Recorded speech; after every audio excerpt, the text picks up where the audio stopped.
माहा ने बनारसी ग्रीन और गोल्डन शर्ट के साथ पिंक लहंगा और दुपट्टा जिस पर गोल्डन काम हुआ था और साथ ग्रीन और गोल्डन चूड़ियों से बाजू भरे हुए थे।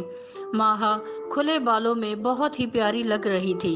सब मेहंदी के फंक्शन के लिए तैयार हो चुके थे।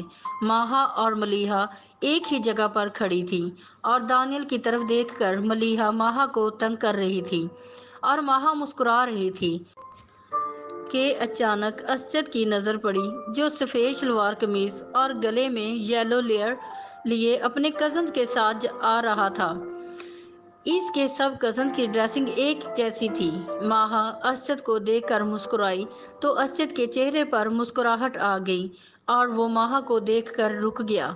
माहा बहुत खूबसूरत लग रही थी और उसके बाल गर्दन से लिपटकर इसके चेहरे पर आ रहे थे और माहा अपने हाथ से अपने बालों को सेट कर रही थी। असजद कितना प्यारा लग रहा है आज, मलीहा ने पलक झपके बगैर असजद की तरफ देखते हुए कहा। तो माहा ने कोहनी से मलीहा को मना करते हुए, मलीहा होश में आओ।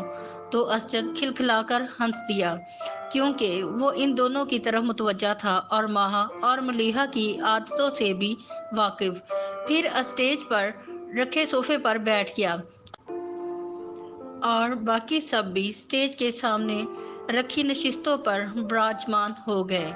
घर के लॉन को बहुत अच्छे तरीके से डेकोरेट किया गया था।